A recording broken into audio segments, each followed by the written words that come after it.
Hello, everybody. Brian here from quantlabs.net. We are recording now. Hello, everybody. Brian from quantlabs.net. Welcome to an edition which is kind of depressing. So let me show you what I mean. Share screen. Where are you? And, oh, there you go. Okay, cool. All right. So there you go. You're now looking at my trustworthy motor wave. Let's look at what's going on in the markets today on Yahoo. It's been up and down, but mostly down. There's definitely downward pressure going on. Yahoo Finance with their, I don't know, this is just awful TV now. S&P down, Nasdaq down pretty big.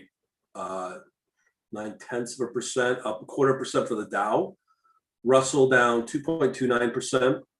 Crude oil is up 1%. Good old Suez Canal. Thank you. Bitcoin up 2.9.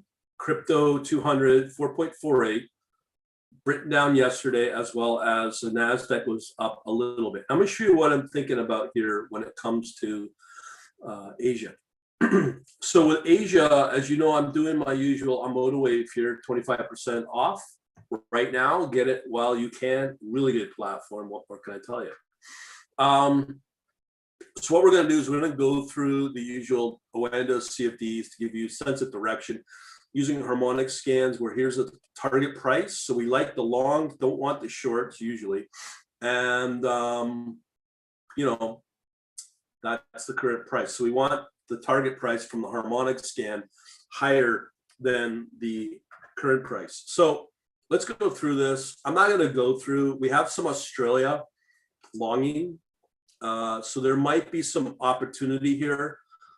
It has proven, I did put out a video on that a few days ago. So this might start to prove that the Australian has an opportunity. You have to be very careful here on the coin. You have your Australia USDs with a long, same with the franc and the Canadian, but the British pound against the Australian short there. Still waiting for USD Canada to take off as an oil trade. It should be taken off, but we're not seeing it. It's just, I don't know.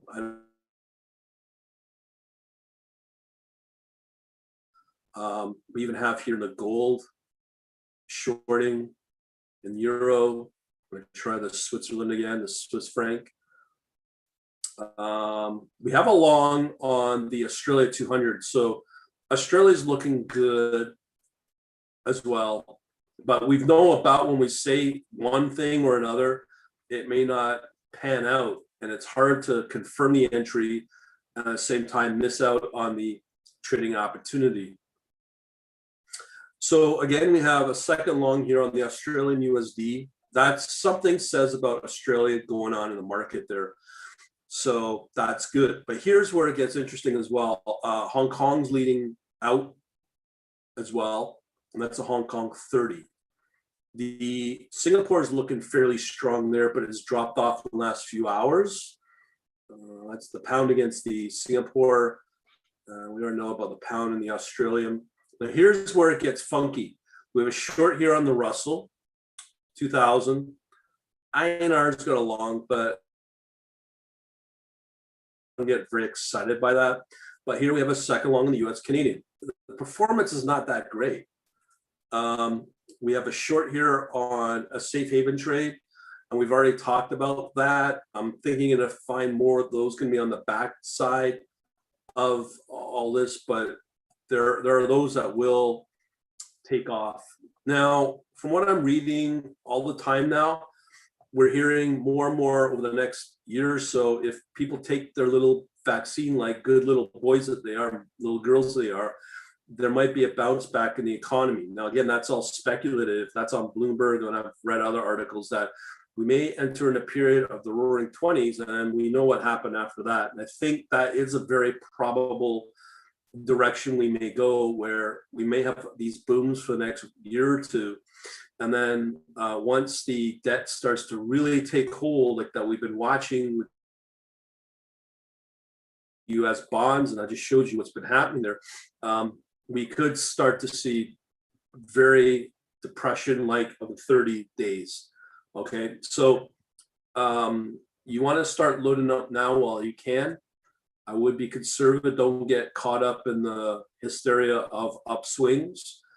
But now going back to Australia, New Zealand here, you can see Australia, New Zealand dollar has a short here. So this is where I kind of question things. I'm not seeing as much as I used to with New Zealand. So is New Zealand starting to weaken? I can't say. Australian dollar and the Japanese yen. We have another long here on the Australian Canadian, so that's good. Here we have a little long on the Nasdaq, so that's good. Pound against the US dollar. So we're starting to see more US dollar currencies in the base quote now. So there is an interest in US dollar. So it does confirm that, yes, the US dollar is starting to move up and there is some confidence there, but that's part of that positive momentum of the US economy. Look at that, bound against the yen. That's looking pretty good. Short here with the USD and the Swiss franc, and that would be the opposite view of a better looking market. Same with the Swedish, same against the Mexican peso. But here, this is where we still see this distortion with gold. We've got a gold long in the gold and Swiss franc, Japanese yen, two of them, actually the short and a long in the Japanese yen. Short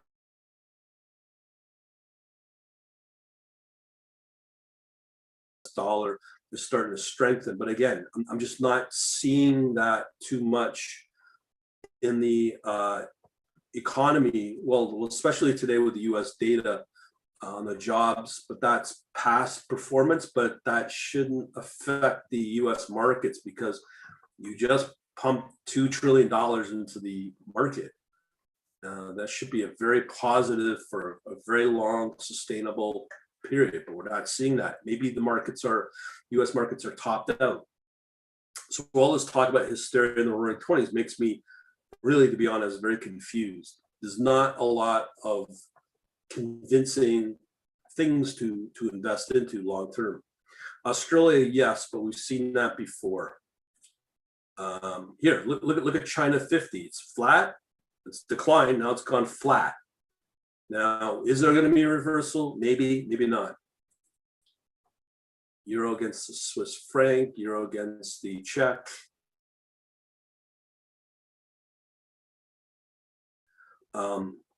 Very convincing. Here's the Euro USD. That's going to long, but it's been in decline here since its peak back on February 25th.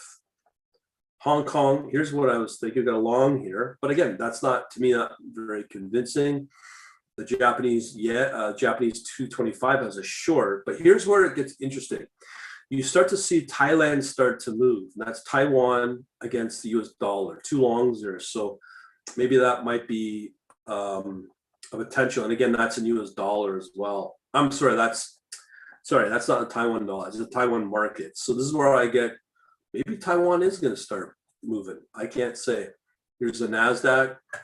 It's got a long as well. Not a very convincing one, but it's there. Again, more USD, INR, the rupee, two longs there, but don't trust it. Saudi, same thing, flat. 5-year bond, this is another key area, is the 5-year. It has a long, so it's a good short-term pop for the US economy, US dollar and the US markets. How long will that last? I don't know. Here we have another short on the CHF. That's good. That's good for the US. Same with Denmark. Same with Mexico. Again, another for the Swedish. Coming up here, we have the soybean short, corn long. Again, I don't get a lot of performance out of that. Swiss franc at Hong Kong long. Let's see what we have here. This pound against the Canadian dollar, maybe. We've got £3 against the Hong Kong dollar. Out of that, how many we got? 2 longs out of 3. New Zealand, Japanese yen's got a long. Let's see, Singapore, Swiss franc short. Here's a very key driver. So this is the real key that we know we have something moving. We have here a very long, fairly good period of run-up rally of copper in US dollar. That's from February 4th till the end of February on the 24th. And it's slightly declined, has gone choppy, but stable, but flat, okay? That's gonna be the key. So this has been pretty well the whole story for the US economy since pretty well all of March. We're starting to see the US dollar perform a little bit. We'll get in that in a minute. There's platinum as well. Again, I'm not going to worry about it. It's just a mixed story when it comes to gold and silver. I don't think those are good investments. Now, here's where it gets interesting. So here we're looking at the 5-year bond. You can see this drop. It's been bouncing around flat, but nothing to bring it back up as you would want. Now, remember, these are CFDs. So these are the sort of things I look for to say, where's the US going? It's not going anywhere as it stands. We've already proven that. But here's where the interesting thing is. This decline in the 10-year is still declining. You see some up periods here, but there's way too many red bars compared to an up bar move. So that tells you right now, there's just, even when you add in $2 trillion in the economy, it's not doing what it's supposed to do. That means that they're running out of bullets. They're running out of effect. So I got 2 questions here. Hi, bro. Hope you're well. That's from Fabio. Hey, Fabio. Earl Charles, do you live off of trading primarily? Yeah, I do. If you've not seen my crypto, well, I'm not making Ferrari money, but I'm doing okay. So crypto is where I'm at right now. So here we have copper. Again, same story, a good run up. It's gone flat.